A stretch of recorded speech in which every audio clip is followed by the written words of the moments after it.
Hi, everyone. Thank you so much for joining today for JCC Association's celebration of Jewish Disability Awareness, Acceptance, and Inclusion Month, otherwise known as JDAAIM, as I will refer to it for the rest of the time we have together. This is our opening program for the month, and we are going to be talking about inclusion and intentionality through art.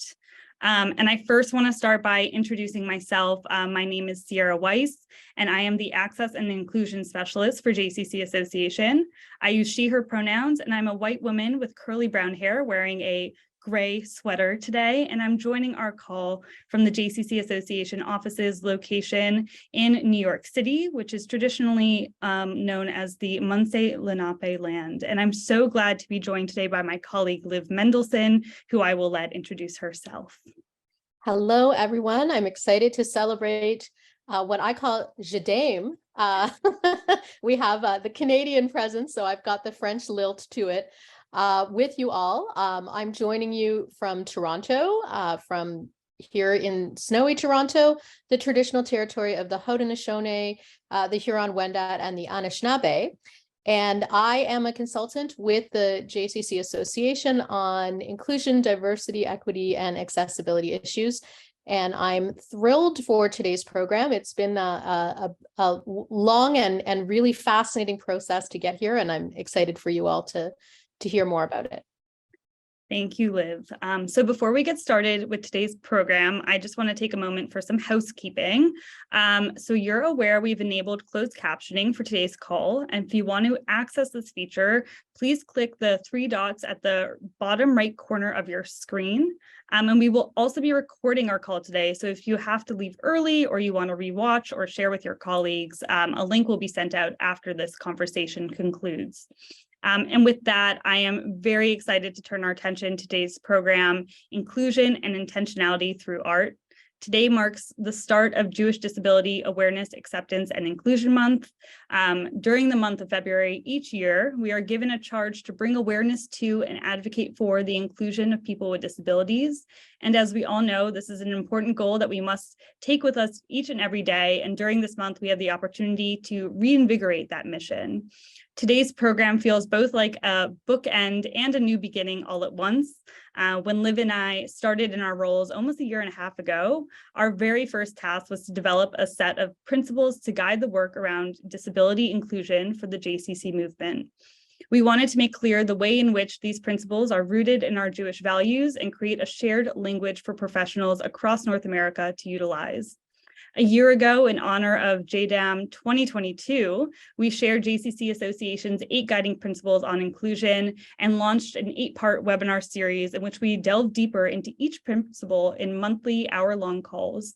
Over the course of the last year, we have engaged almost 200 professionals across the movement and have seen the same graphic I will now share on the screen in the background of many Zooms that we've been on with many of you across the field.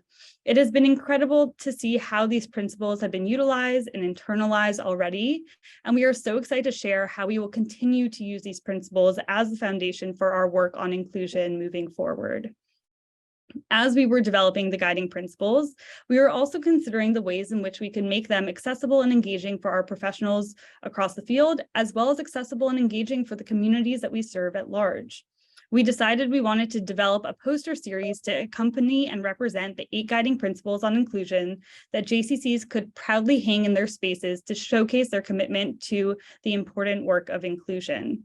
We chose to work with the amazing artist Sharoni Sibony, who has joined us today. Sharoni is a Toronto-based community organizer, artist, and adult educator across multiple disciplines, including literature, ceramics, community-engaged arts, and Jewish studies. She was a fellow in the Atik Jewish Makers Institute and artist in residence at the Miles Nadal JCC during JDAAIM in the past.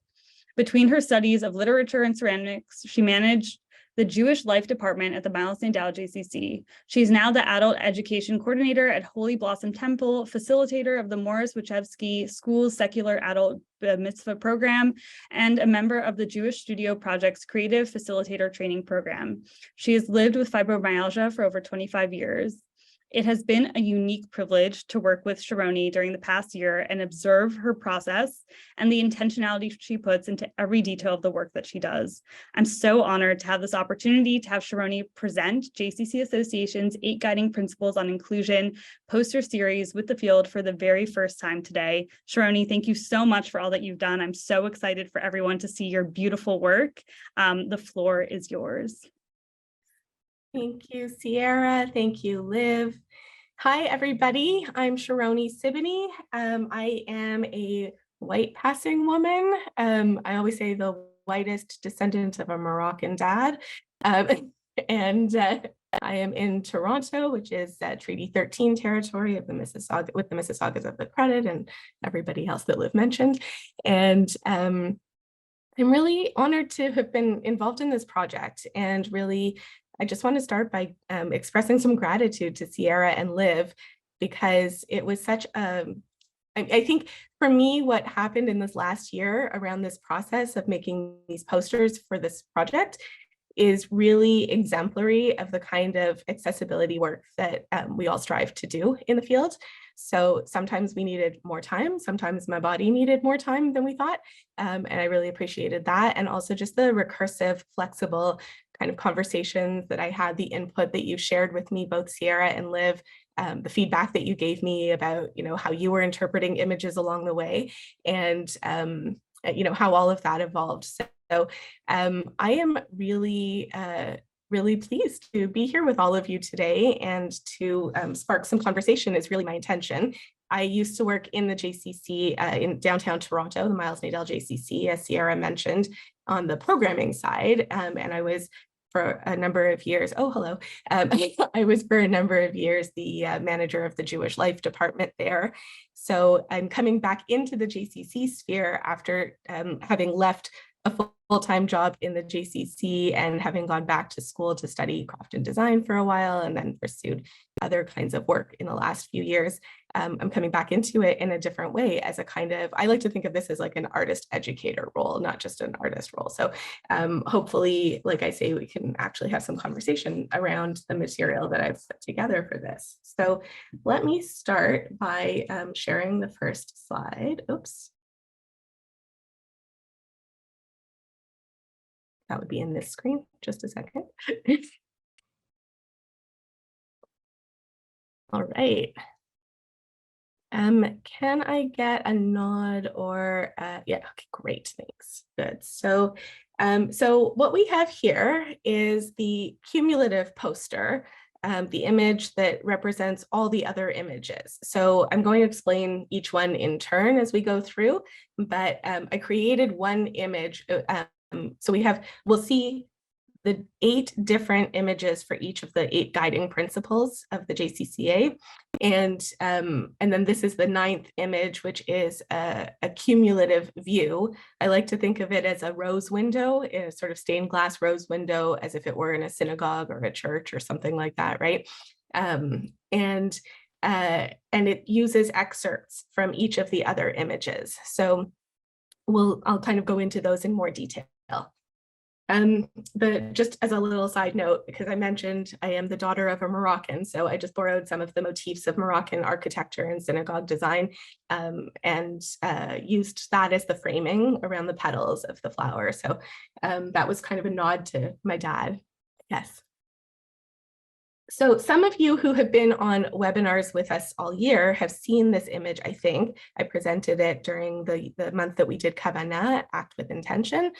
I presented this alongside the Kavanah image a few months ago, but I just want to bring everybody up to speed. So this is the image that I created for Shlemut, for the guiding principle of wholeness. And I put the text alongside it. The guiding principle expresses people with disabilities are whole people who do not need to be cured or fixed. We view disability as a rich and essential part of human diversity. JCCs strive to be places where our whole selves are celebrated. So Sierra said, I put a lot of intentionality into the work. And I would say that's true, especially, well, I guess in a lot of them, but especially in this one, it feels like something, I don't know how ideas kind of coalesce when you're open to them. They come at you from all different directions. So I was thinking a lot about, for the last number of years, I've been thinking a lot about fascia tissue, the kind of collagen elastic tissue that holds everything together in our body. And this image was really inspired by two different teachings that I learned from two different traditions at the same moment in my life about a year ago or a year and a half ago. I was taking a class in Hasidic Judaism in some principles of mystical Judaism.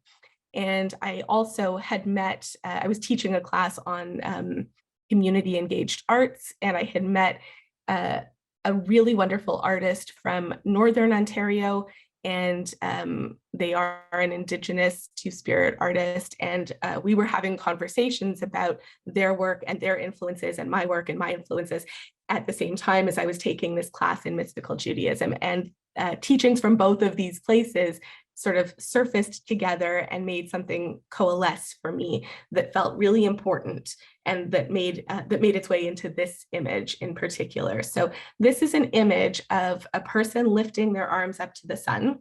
And it's drawn from the idea in Jewish tradition that the building blocks of creation, if you think back to the very beginning of the book of Genesis, to the Jewish tradition's creation story, right? And you think of how God speaks the world into being.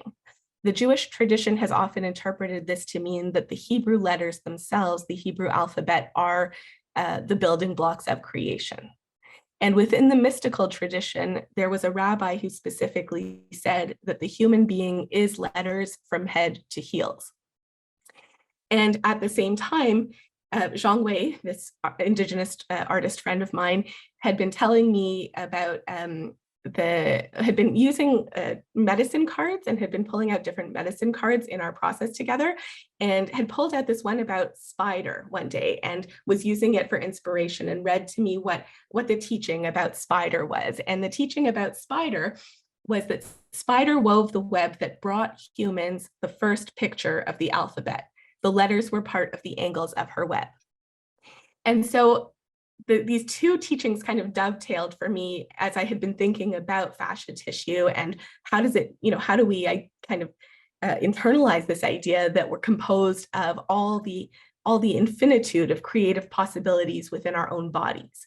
What does that look like on an internal level? And so it came together that the letters of the Hebrew alphabet would emerge from within the corners and curves and lines and angles of our fascia tissue. So I did a kind of artistic representation of that to suggest that whoever we are, pre-verbal, non-verbal, verbal, it's all in us.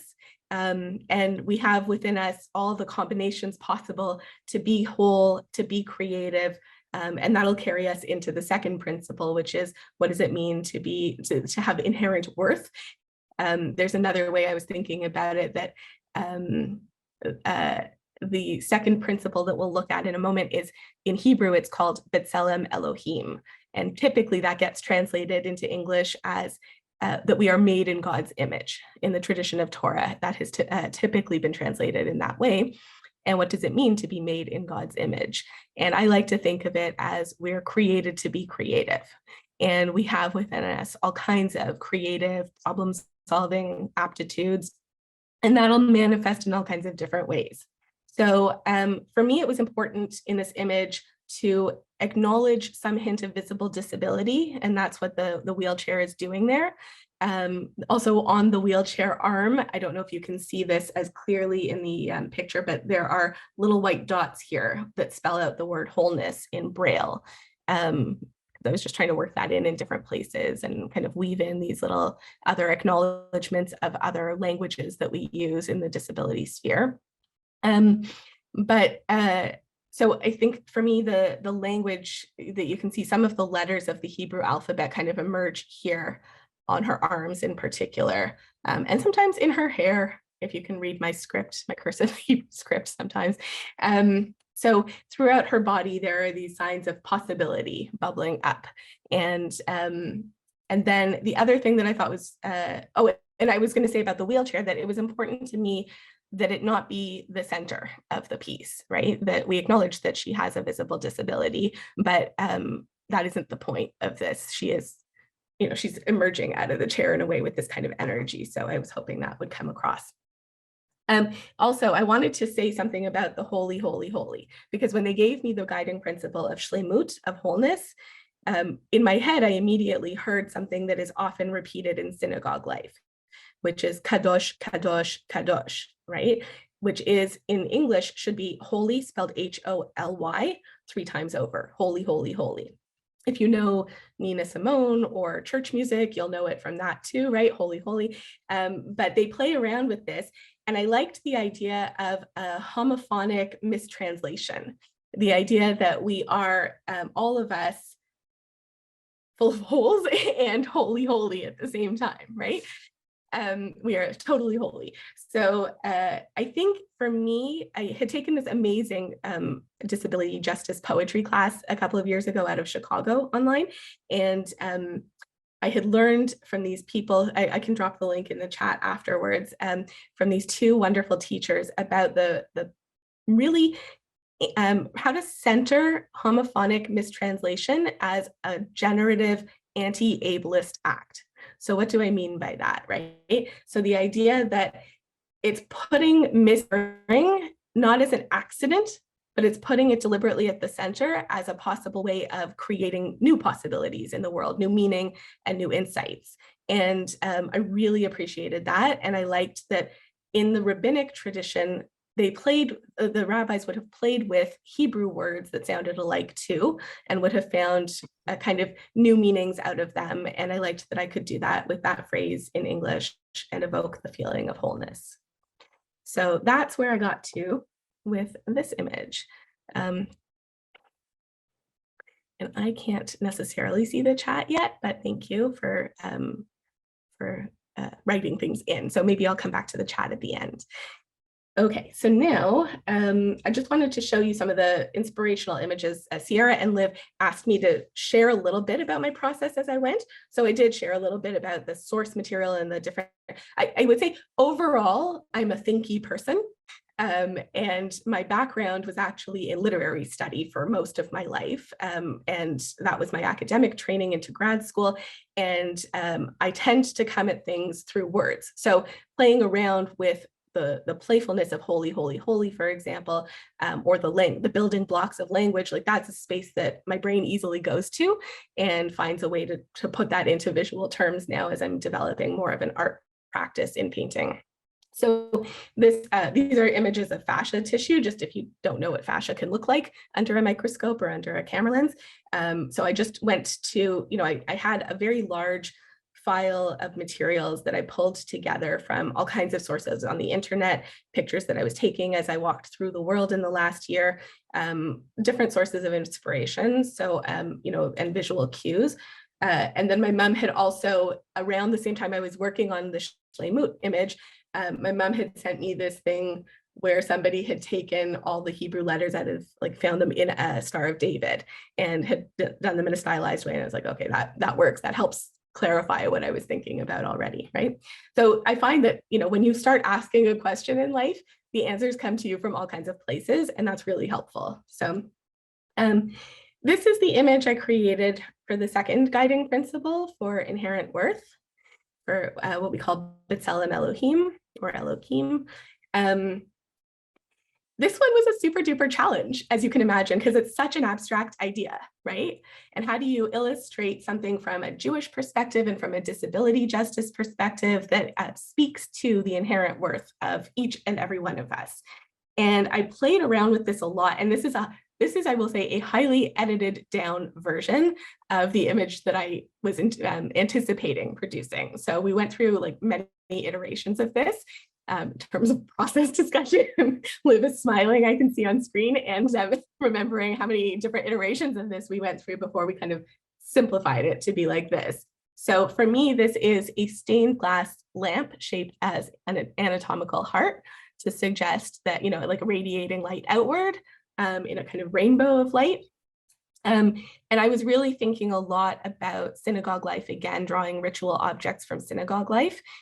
And in the synagogues, in every synagogue, there's always something called a ner tamid, right? What we would translate as an eternal flame or eternal light, a lamp that is always lit above the cabinet that contains the Torah scrolls, the Ark, right? So every synagogue has one of these. And in the past, it would have been continuously lit by a caretaker. Today, they are just permanently on electrically, right? And the idea is that it's meant to represent God's presence in a house of worship. And I liked the idea of, so in particular, I'll show you, I liked the idea of this angled lamp that I had found online. I was looking at different images of a ner tamid, of one of these synagogue lamps. And I was looking at the relationship visually, but like structurally between the shape of the heart and the shape of that lamp, and trying to think about how, how we could kind of think of it hanging inside each of us, carrying our own light forward. So if you want to take the divinity out of it, if you're not comfortable with God language, totally great. But each of us has light to carry forward, and that's kind of the inherent worth that we bring wherever we are, and however strongly that flame is flickering or shining on any given day, right? So I had been playing around with that, and around the same time, I left this poem up because I just thought it was lovely. This is a poem by Yehuda Amichai. I see some of you kind of shaking your heads along, like maybe you know it. So Yehuda Amichai, well-known Israeli poet, and wrote a lot of poems set in and around Jerusalem in particular. And if you ever do go to Jerusalem on a JCC Association trip, they may take you on a tour of Yehuda Amichai's Jerusalem. I think I did that once with the JCCA, which was great. And we got to sort of sit and read some of the poems right outside the gates that he was describing, right? But this poem is called Poem Without an End, and it's a continuous loop. And it's that sense that inside the brand new museum, there's an old synagogue. Inside the synagogue is me. Inside me, my heart. Inside my heart, a museum. Inside the museum, a synagogue. Inside it, me. Inside me, my heart. Inside my heart, a museum. And it's that continuous loop of, I guess I think of it as a kind of continuity, right? Intergenerationally, across time, across culture, across space. And that piece that for me keeps us shining, right? It's like that sense of the lamp that we each bring. And if we put all of our light together, right, how much more immensely bright would it be? Like how powerful would it be if we were all shining brightly together? So that's what we're trying to do with the JCCA's guiding principles and what you're all doing in your own day-to-day work.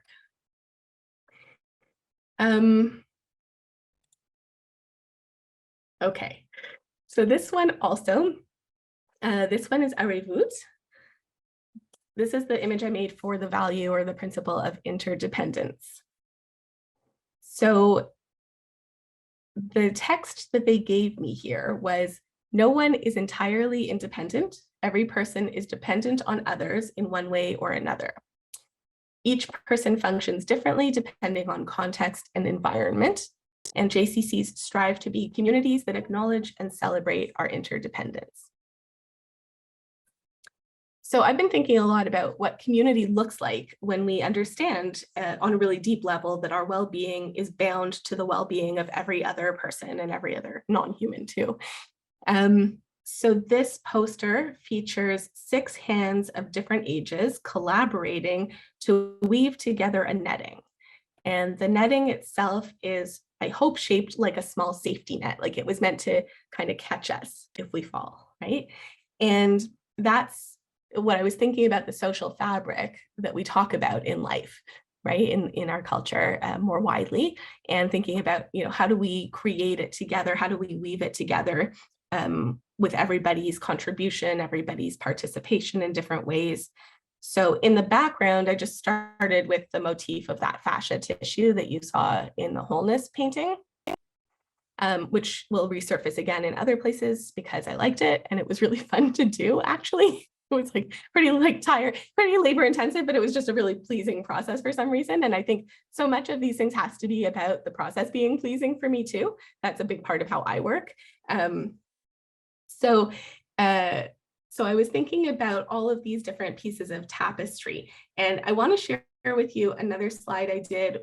This is like a little wordplay sketch that shows you the inspiration for this image and all the layers of meaning that I hope I could add in, or that I was thinking about anyway as I made it. So this is based on the idea for the netting and the hands weaving together was based on another piece of wordplay from biblical sources, and from biblical and Talmudic sources from Hebrew language, basically. So for those of you who don't, sorry, somebody's off mute, I think. Okay, Vera, can you mute somebody? Thanks. So for those of you who don't really understand what I'm talking about, let me give you a great example that I just learned from one of my students the other day. I thought this was fantastic explanation. If you send somebody a text message in English and you use the shorthand MSG, like I'm going to MSG you later or whatever, right? Do you mean I'm going to message you later, or I'm going to massage you later, or something else, right? I'm going to serve you Chinese food. I don't know. So that's kind of how the Hebrew root words work. There's this notion in Hebrew that every word has a 3-letter root, and it's how you vocalize and pronounce the different letters together that can give rise to different meanings. So at the center of my mind map here are the 3 letters that form the base root word of the Hebrew language word that they gave me for this principle. The Hebrew language word for interdependence is arevut. So we have ayin, which is a silent letter, then the resh, which is a r sound in French, and then the vet, which is the v sound. So that starts to give us the base of that word. And then from there, I looked at what are the words that have been generated historically out of that word, out of that root, or that share that same root. And I found really interesting things, because arav, if you pronounce it that way, means to blend or to mix or even to confuse and to confound. But I liked the idea of the blending and the weaving together. Arav is, and the whole notion of arevut, are about vouching for somebody, acting as a guarantor for a loan for somebody, acting as somebody's surety or a bondsman or something, right? So all of that notion came into this idea of creating a safety net, that we would be there to guarantee each other's safety and security in the world if we collaborate together. And then I was really fascinated also on the left-hand side of my mind map, you can see Erev over here.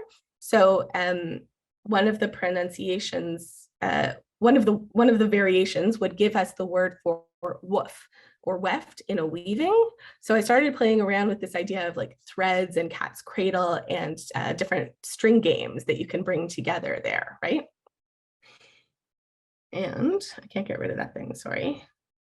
Okay, and then also some of you may know that in Jewish life, there's a practice of establishing what we call an eruv, which also derives from the same root word. And the eruv is on the Sabbath, when you're not meant to carry things outside of your own home. It's just a prohibition. You can extend your domestic space outward, your private space outward into the collective public square. And the way that we do that today is with a kind of string or a wire around an area of the city. So I was thinking also about this idea of blurring the lines between the private and the public and the collaboration amongst all of us. And that was giving a lot, like I was also reading a lot of Mia Mingus at the time. Mia Mingus is a disability justice writer and an educator, and wrote about access intimacy and this deep connection of like how do you have access intimacy with other people? What does that really mean? So let me see if I can find the good quote I had from Mia. While you look, Sharoni, as I always do, I'm going to gently remind you about your pacing, because I want to make sure you get through all of your slides, and we want to see all of your images. So we know each other very well and for a very long time. So you'll forgive me if I gently nudge you, but I'm gently nudging you. Yeah, thank you. No problem. Okay. Well, anyway, I can't find the Mia Mingus quote, but I can also drop the link to the article about access intimacy that they wrote. And it's really good. It's really worth a read if you're interested in these issues. So anyway, all of that wordplay kind of went into the background of thinking about, what does it mean to really create an interdependent space together? How do we do that together? How do we contribute, how do we blend ourselves together in a way that also assures our collective security and safety and the celebration of everybody's contributions. So that's what had gone into that image. Okay.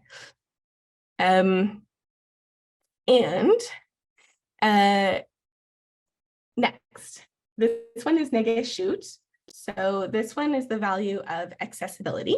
And again, with a little wordplay from the Hebrew, negeshoot is connected to the root word of lenagesh, a verb that means to draw near or to bring close.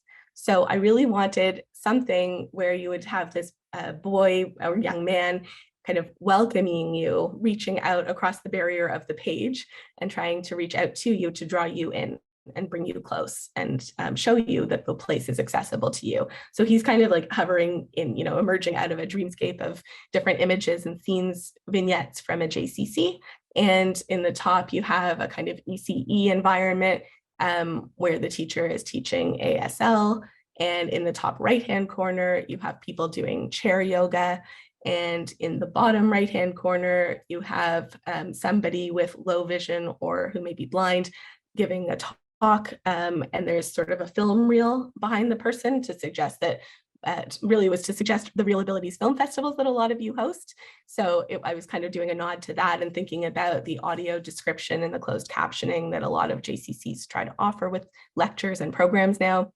And then in the bottom left-hand corner is wheelchair basketball. So just trying to, find different moments in the life of a JCC to bring forward here.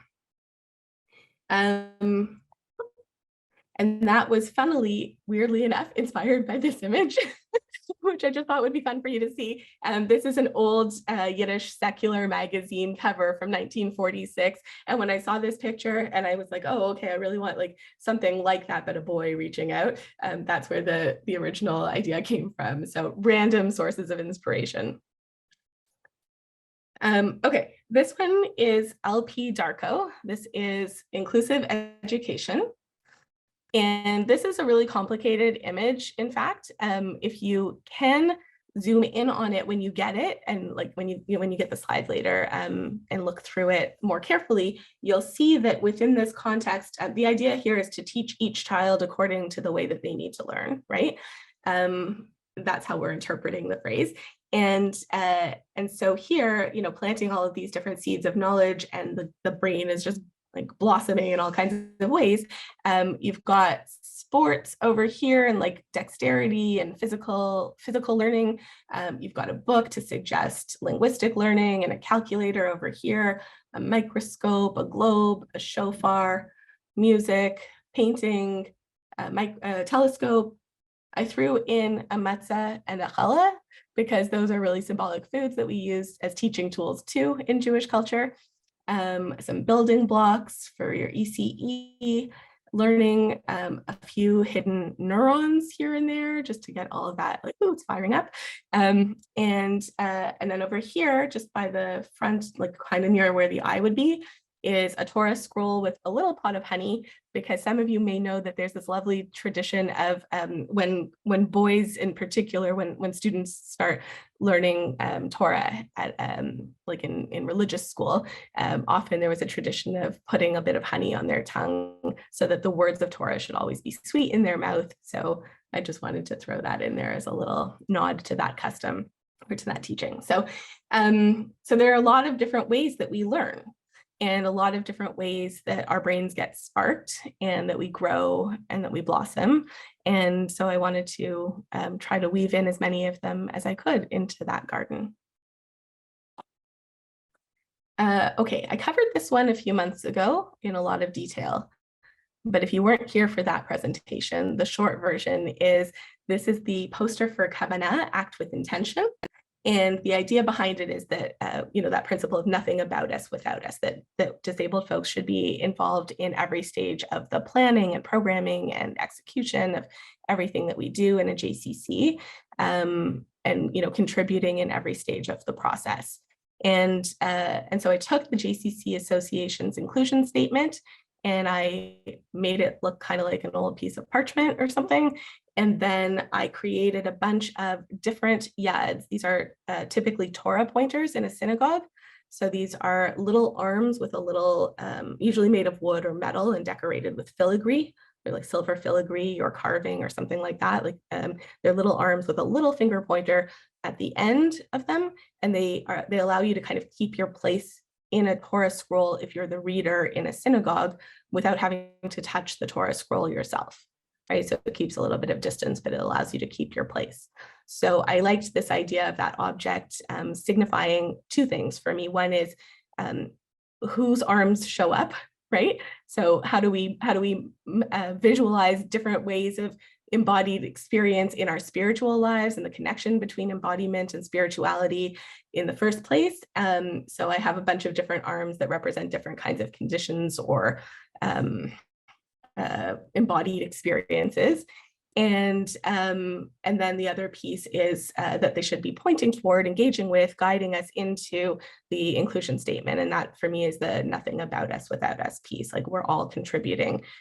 We bring our figuratively speaking, we bring our arms to the table, we point toward the material, right? And then just for fun, I threw in 9 arms at like 9 yads at the bottom so that the hands could end up finger spelling intention. So if you know ASL, you can read that it says intention across all the hands at the bottom. Okay. And that came from, these are like typical pictures of classic yads from synagogue life. And then I was also thinking about Martin Wong, the Chinese American painter from the 80s and 90s, who did a lot of finger spelling representations in his paintings. He did a lot of paintings of New York and Lower East Side. And I just thought that was a really cool source of inspiration. Wanted to give him credit. There are lots of people I could give credit. I have lots of sources of inspiration. Every conversation I have gives me a new idea. So if you talked to me at all in the last year, thank you. You probably found your way into this conversation in some place. This is the one for Svivat Avoda Tova. This is the positive work environment. So I just want to call attention to a couple of things. I mean, the foreground is a series of little vignettes. Ideally, you understand that it's the same woman kind of going through a process from hiring, like interviewing and hiring, to being trained when somebody hands her the clipboard. And then she's leading a meeting and discussing things. And then she's opening the door to other people, to a new generation of other people. And in this case, I opted for invisible disability because there were a lot of images of in the series that I felt had nods to more visible disabilities. And in the background, I don't know if it's necessarily as clear as I was hoping, but I'm hoping that you kind of get that sense through some of the, like that maybe it hints at neurodivergence or something like that, because I've got all of these gears and brains and neurons kind of populating the background. And I really just wanted to highlight the one thing that I think is really fun for me, that it felt very important somewhere in the series to do a clock with what I consider to be a kind of flex time approach to life. I was trying to figure out where to work in that notion of crip time or flex time. So it made its way in here as one of the bubbles in the background. So yeah, there's, I think, just the one more, right? This is the last one in the series. And this one, I have to tell you, a year ago, if you had said to me, paint people, I said to Liv and Sierra, I don't do that. I don't paint people. So I somehow managed to paint some people. I feel really proud of it, honestly. And I think their trust in me is also a really big piece of the way that you think about what it means to work with people of different abilities and like give them room to grow on the job, right? Give them space and time to grow too. So I really appreciate that you guys helped me figure this out as I went. So this is the principle of justice. And I was thinking a lot about another thing Mia Mingus wrote at some point, which was disabled people get told we must shrink ourselves and our desires to settle for living in the wake of an able-bodied parade. And I just wanted to make a parade of people who don't have to shrink away. And at the center of it, I repurposed the shofar, the ram's horn, as a symbol of a cry for justice, a call to action, not an alarm necessarily, but a call to not a call to prayer, but a call to action. I think a wake-up call in a lot of ways. And also, I hope maybe an amplification of the voices of the people in this picture. And the phrase is from Proverbs, justice, justice shall you pursue, or in Hebrew, we would say tzedek, tzedek tirdof. And in the background behind the words, there are little squiggle lines that represent the actual oscilloscope reverberations of a shofar. I found a picture online of like, what does a shofar look like? What do the vibrations of a shofar look like? And somebody had pictures of that. So I just kind of wove that in there in the background. So that's the series. Thanks. I think I can take questions or comments, and I'm going to try to catch up on the chat. We definitely wanted to leave time. I think you can all see just even a sliver of how thoughtful and intentional this project has been, and how much countless hours, forget the actual producing, but the conceiving also has been. And Sharoni didn't mention, but I will also say that she met with lots of community members, JCC members, JCC staff. She did made a real effort to make sure that her vision was in alignment with what people were feeling in the JCC movement. So we will open it now. There have been lots of comments in the chat, and now, Sierra, I'm starting to see some comments about how people can access the series. So we will get to that too. But let's just open the floor for any comments or questions for Sharoni.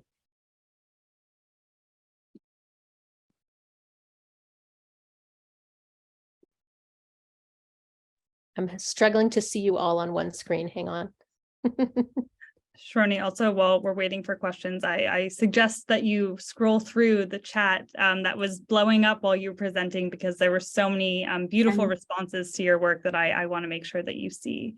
Thank you, everybody. So sweet of you. Thank you. So somebody just asked me about media, and I mostly stuck with watercolor, sometimes a little gouache, and pen, fine tip or pen. And then once in a while, I would use an acrylic pen. Posca markers are amazing. I discovered them this year. Really loved that. And the most fun, I would say, was probably throwing salt into the watercolor. If you've not done that, just like put a lot of water on a page of watercolor paper, and then just drop color into it, and then throw a lot of salt into it, table salt. And it's just so much fun when you scrape it away to see how it behaves on the page. It makes some really neat patterns of its own. So for me, a big part of my process is kind of a conversation with the materials and just letting new things emerge on the page and give me new ideas that way too. So yeah. It's Randy. I was just going to call on you, Randy. I see you're unmuted. Go ahead. I did. I just want to thank you, Sharoni, for not just creating what I think are some incredible images for us and for, I think, our communities, but to also have the generosity of your explanations and your sharing some of your inspirations and helping us understand the depth of sort of the layered creating of these images and the assembling of the interpretations. I think we're incredibly lucky to have this series. And I know there's a conversation to be had about what we will do with it, but I also just want to say Yasher Koach to the team, because what we're trying to do here, I think, is unpack this idea, which sometimes can seem sort of black and white. You know, are we inclusive? Are we not? And the reality is, first with the definitions of our essential values, and then with your deep dive into each of them, and then your explanation of your interpretation, we can see as the layers peel that everything is deeper and more complicated than we might have imagined, and also simply beautiful. So all of that should be part of our ongoing conversations as we move forward. And I'm thrilled that we have this as a resource, and you as a living creative arts interpreter of something that is so critical and important for us right now. So Yasher Koach, fantastic. Thank you. Nice to see you. You too. It's been a while. Yeah. Yeah, we're stealing her back into the JCC world. Yay. We will not let you stay away for long. Sierra, do you want to talk about what the next steps are here? Yes. So again, I want to, Sharoni, thank you so much. Watching this whole process over the past year has been so incredible and enlightening, and having the opportunity to hear you kind of package it all together in one presentation was so special to see it all come together. And I know that many of you are wondering now how you too can get your hands on this beautiful pieces of art and display them in your spaces. And so we are working with our marketing team in-house to create a toolkit that will have printable versions digitally of each of the posters, along with the guiding principles. And also Sharoni has very generously written her artist statements for each of the posters. So a lot of the detail that she shared with us today is also written out in a statement that can go alongside each piece. And our intention is for this to be available by the end of the month. So all keeping within this very special month of Jewish Disability Awareness, we will be sharing at the end of the month the toolkit that you can use to print the posters at your JCCs to fit the spaces appropriately, whether it's to go in your lobby or on someone's office wall or in a smaller format at your desk.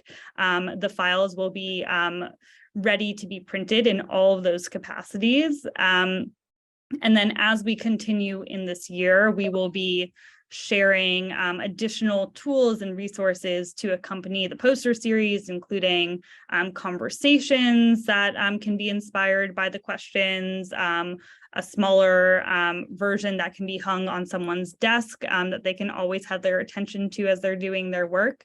We are going to be doing everything we can to really utilize this beautiful artwork that we now have thanks to Sharoni, and make sure that it is doing its part in helping us be reminded each and every day of our commitment to inclusion and to the 8 guiding principles for the movement. So there will be more news of this to come, but the plan is for by the end of the month to have those digital toolkits available for the field. And I just want to answer Tamar, who asked if Gateways, a wonderful partner organization and friend of many JCCs, can share. And I think our intention is for this work to get out into the world and to share that with you, and also to know, just like, you know, the wonderful series from PJ Library that so many of us have up, that this is available to the JCC movement, but also to our wider community. These are our values and we're proud of them, and we're happy to share them.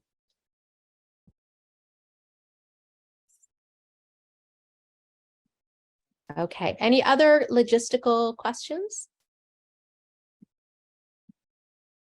Okay. All right.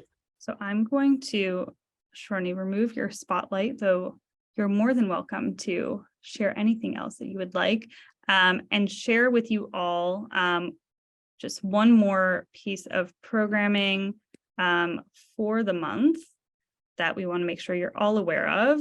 Can you see my screen? Awesome, thank you. Again, in celebration of JDAAIM, in addition to this wonderful opening presentation by Sharoni, we will be hosting another conversation at the end of the month with a focus on fostering inclusive workplaces. And this will be held on Thursday, February 23rd from 3 to 4 p.m. Eastern Time. And we will be having a conversation with another returning friend, Emily Laydow, who joined us in February of 2022 for our opening JDAAIM program for the Guiding Principles series. She is a passionate disability rights activist who harnesses the power of storytelling to engage people in learning about disability. And there's also an image here of her incredible book, Demystifying Disability, that I highly, highly recommend if you have not had a chance to read it. It's one of the best resources I've found. on disability education and understanding. And so she will be joining us to have a conversation about what inclusion looks like in the workplace, how we can better instill these values into our places of work so that that can in turn feed into how our community is inclusive and feels that value. So she will be in conversation with Gabrielle Kaplan-Meyer, who's the author of the chapter Disability Access and Inclusion in the book Warm and Welcoming, and it is going to be an excellent conversation. There's a lot to live up to after this conversation that we've just had with Sharoni, this beautiful presentation, and we are sure that it is going to be another great opportunity. I also would like to remind everyone that we have on the JCC Association website, which is jcca.org, a community calendar for all of the various programs that are happening across the movement in celebration of JDAAIM. There are movie screenings and workshops and a few in-person programs and many different ways that people are engaging with this month. And I encourage you to look at all that is offered and find at least one program that you can attend virtually, if not more. There's so much being offered, and hopefully at least one thing that everyone can engage with. And then we hope to see you back here again on February 23rd for this program. And as always, if anything comes up in regards to inclusion in your JCC and the work that you're doing, please feel free to contact me or Liv to support you in any way that we can. Or if you just want to chat more about inclusion, we are always happy to do that. So again, I want to thank you all for joining today, and a special thank you to Sharoni for the incredible work. So excited to get these pieces up on my wall. I've been severely lacking in artwork for the whole time that I've been working here, so I'm very excited to have these pieces and looking forward to seeing the work in JCCs across the movement. And Sierra, can I just add a thank you to Matt, because what's Matt's last name? Sanuk. Sanuk. Okay, so I just want to acknowledge and thank Matt Sanuk, who did the photoshopping of the rose window for me. I gave him the background and the flower, and then he took all the excerpts because I do not have the Photoshop skills. So this was lovely. Thank you all. Thanks for having me in. Sierra, we have one question about when the flyer for the conversation with Emily and Gabrielle will go out. Yes, so that was already sent out in the last prose brief, the Disability and Inclusion Edition, which you can find in the JCC Resource Center. And I will also be including the blurb again in an email I'll send up in a follow-up to this conversation with the link and PowerPoint presentation from today. I will also include in that the details for our next conversation on February 23rd. So look out for that in your inbox either later today or tomorrow. We'll leave you with the note that JCCs are sites of richness and sites of change and leadership, and we're so proud of this movement and of people like Sharoni who have emerged from it. So thank you all for being with us. Thank you for Sierra for putting this event together as always. Wonderful. Thank you so much. Have a great rest of your day.